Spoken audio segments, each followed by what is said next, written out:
Hello viewers, welcome back to another video. Guys, आप देख रहे हैं थर्मोनिक एनीमे एक्सप्लेनेशन को। गाइस, जैसे कि हमारी सीरीज चल रही है चेंसो मैन, आज के इस वीडियो में मैं इस सीरीज का एक्सप्लेन करने वाला हूं एपिसोड नंबर 9 को। आई होप इसके पहले के एपिसोड आपने देख लिए होंगे, अगर नहीं तो इनका लिंक आपको डिस्क्रिप्शन में मिल जाएगा। आप उन्हें देख लेंगे तो कहानी आपको समझ में आ जाएगी। तो शुरू करते हैं इस एपिसोड की कहानी को, जिसका नाम है from Kyoto. Guys, last episode में हमने देखा था कटाना मैन को, जहां पर कटाना मैन ने अटैक कर दिया था। हम देख पा रहे थे कि सारे के सारे स्पेशल डिवीजन के हंटर्स पर कुछ लोगों ने अटैक कर दिया है और उनकी मौत हो चुकी है। वहीं आकी के ग्रुप में पूरी कटाना मैंने अटैक कर दिया था। अब उसे खत्म करने के लिए हिमेनो ने अपनी पूरी बॉडी का सेक्रीफाइस कर दिया ताकि वह घोस्ट डेविल के पूरे शरीर को कंट्रोल करके कटाना मैन को मार सके। पर अकाने ने अपने स्नेक डेविल को यहाँ पर बुलाया, जिसने घोस्ट डेविल को खत्म कर दिया। वहीं आकी ने नोटिस किया कि हिमेनो की भी अब मौत हो चुकी है। कटाना मैन अकाने को बताता है कि कैसे वह पावर जो की है यहाँ पर थी, वह भाग चुकी है। अकाने कहती कि वो फिंड पावर की हमें कोई भी जरूरत नहीं है,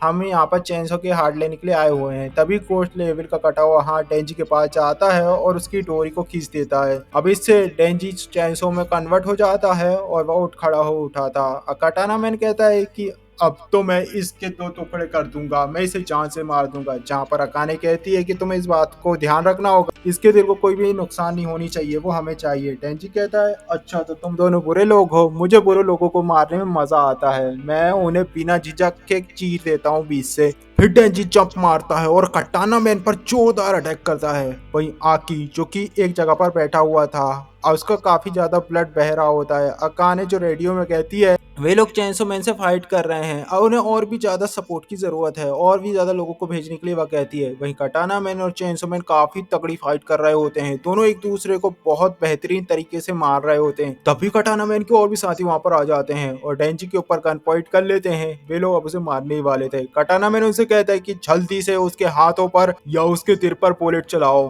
पर उनके गोली चलाने पाते। तभी डेंजी उन दोनों को ही पटक के पेल देता है, पर उनमें से एक आदमी ने डेंजी को गोली मार दी थी।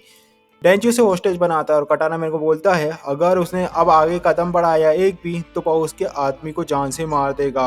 और तभी कटाना मैन 2 कदम पीछे हटता है और एक अजीब से पोज को क्रिएट करता है, उसमें बैठ जाता है। दरअसल ही उसका अटैकिंग पोज था। देखते ही देखते अचानक से वह सामने से गायब हो चुका था, वह डेंजी के सामने से गायब हो चुका था। और इससे पहले डेंजी को समझ पाता, कटाना मैन ने पहले कटाने मैन ने डेंजी और दोनों आदमी को, खुद के आदमी को डेंजी को बीच से काट दिया था। कटाना मैन डेंजी की बॉडी को उठाता है, कहता है गाड़ी तैयार करो, अब हम यहाँ से निकलने वाले हैं। चेंसो मैन के सारे साथी भी मारे जा चुके होंगे।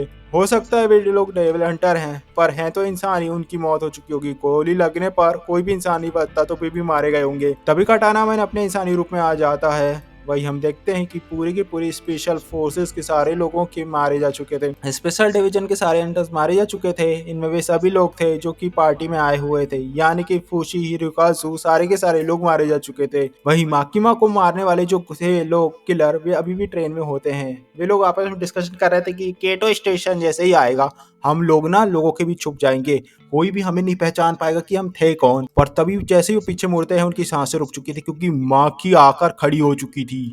वही हम देखते हैं स्टेशन में 2 हंटर्स को, युतारो और तेंदो को, जो कि माकिमा को लेने के लिए आए हुए थे। ये भी अभी ट्रेन का वेट कर रहे थे। तभी उनकी तरफ भागते हुए एक आदमी आता है। वो उन्हें बताता है कि क्योटो में जो सारे स्पेशल 4 स्पेशल डिवीजन के हंटर्स है ना, उनके ऊपर अटैक हुआ है और वे मारे जा चुके हैं, यानी माकिमा की मौत हो चुकी होगी। तभी ट्रेन उनके सामने आकर रुकती है और उनमें से लोग चिल्लाकर बाहर भाग रहे थे। तभी माकिमा बाहर आती जो खून से लथपथ थी। वो दोनों को बताती कि ट्रेन में गोलीबारी हुई थी और लाशें अंदर ही पड़ी हुई है। अब माकिमा के कपड़े जो खून से सने हुए थे, वे उसे पूछते कि क्या माकिमा को भी गोली लगी है, जहाँ पर माकिमा उनसे कहती कि उसे कोई भी गोली नहीं लगी है और खून उसका नहीं है। प्लेन की हम देख पा रहे थे कि दरअसल उन चारों गुंडों की बहुत बुरी तरीके से मौत हुई थी। उनके शरीर में एक बहुत बड़ा छेद था। तेंदो और रितारो जो कि माकिमा को बताते हैं कि टोक्यो में भी कई सारे अटैक हुए हैं और कई सारे हंटर्स की इसमें मौत हो चुकी है, हमें उनकी हेल्प करने के लिए वापस टोक्यो जाना चाहिए, क्योंकि वे हमारे साथ ही है। जहाँ पर माकिमा उनसे बोलती है उसमें काफी ज्यादा टाइम लगेगा और वे लोग हो सकता है वे डेंजी के पीछे होंगे, इसलिए हम उसकी मदद यहीं से हेल्प करने वाले हैं। वही माकिमा युतारो को बताती है वह प्लीज ऐसे मुजरिमों को तैयार करे जिन्हें की उम्र कैद और फांसी की सजा हुई है। तेंदो को ऐसा टेम्पल खोजना होगा जो कि काफी ऊंचाई पर बना हुआ है और उसे कुछ साफ कपड़े की भी चाहिए। अब थोड़ी देर बाद हम देखते हैं सारे मुजरिमों को टेम्पल में लाया जाता है। रास्ते पर उन्हें उन्हें काफी अच्छा खाना दिया जाता है। उन्हें ये बात पता नहीं थी कि अब उनके साथ क्या होने वाला है, उन्हें कहाँ ले जाया जा रहा है। फिर उन्हें टेम्पल की सीढ़ी चढ़ने को कहा जाता है। माकी माँ भी पूरी तरीके से तैयार होकर टेम्पल में पहुंच चुकी थी और टेम्पल में हम देखते हैं कटाना मैन अकाना को बोलता है, ब्लड लॉस होने के कारण मैं बहुत ज्यादा वीक हो चुका है और मैं काफी ज्यादा फाइट नहीं कर पाऊंगा देर तक। और बाकी उसके साथ ही डेंजी की बॉडी को पेन में ले जा ही रहे होते हैं। तभी उनमें से एक आदमी को वहां पर एक कवर नजर आता है। वो कहता है कि उसे कुछ अजीब सा महसूस हो रहा है, कुछ अपशगुन सा। वो काफी ज्यादा डरने लगता है अचानक से और देखते ही देखते उसका शरीर दबकर फट जाता है बॉम्ब की तरह। ये सब देखकर सब लोग हैरान थे। अकाने जो टीम ई से पूछती कि टीम शी ने माकीमा को मारा कि नहीं।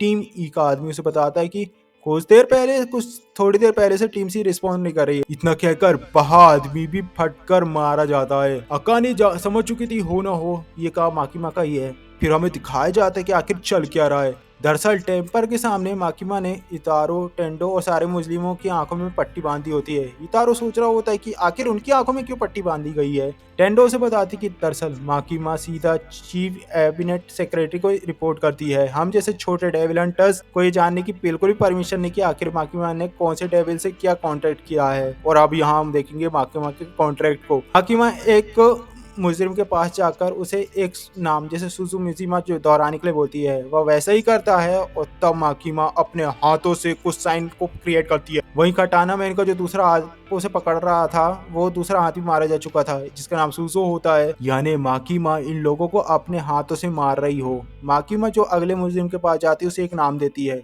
वह भी एक नाम लेता है और एक एक करके उसने कटाना मैन के सारे गुंडों को मार दिया था। यानी कि इसकी टेक्निक कुछ ऐसी थी कि जो मुजरिम थे इसके सामने वाले वे जिसका भी नाम लेते और माकीमा अपने साइन को क्रिएट करती, वो वहां पे मारा जाता। ये माकीमा की टेक्निक थी और उसने किसी डेविल से बॉन्ड किया। माकीमा की पावर, उस डेविल की पावर यूज करने के बदले माकीमा को किसी इंसान की बलि देनी पड़ती थी। वहीं माकीमा यूतारो तेंदो से अपने आंख की पट्टी हटाने के लिए कह देती है। वो उसे कहती कि उसने जो कर सकती थी वो उन्होंने कर दिया है, उन्हें वापस टोक्यो जाना चाहिए। और अब अकाने और कटाना मैन ही वापस जिंदा बचे हुए थे। अकाने कहती है कि ये कितनी खतरनाक पावर माकीमा की ही हो सकती है, हमें तेंजी को लेकर जल्दी से जल्दी यहाँ से भागना होगा। तभी वो दोनों दूर खड़ी हुई कोबेने को देखते हैं। उसके हाथ पर एक चाकू था और दूसरे हाथ में उन्हीं के साथी का रेडियो। कोबेनी को यहाँ पर उन दोनों की लोकेशन के बारे में पता चल चुका था और फिर हमें थोड़ी देर पहले के एक फ्लैशबैक सीन को दिखाया जाता है। ये फ्लैशबैक में हम देखते हैं कि कैसे उन दोनों को मारने के लिए एक बूढ़ी औरत को भेजा गया था इन्हें मारने के लिए। उन्होंने पहले हिरोकाजु के गले पर शूट किया, फिर कोबेनी पर गोली चलाई, पर हिरोकाजु के उनके सामने आ चुका था और दूसरी गोली उसी के सिर पे लग गई और वो यहाँ पर मारा जाता है। कोबेनी ने उस बूढ़ी औरत को ही जान से खत्म कर दिया।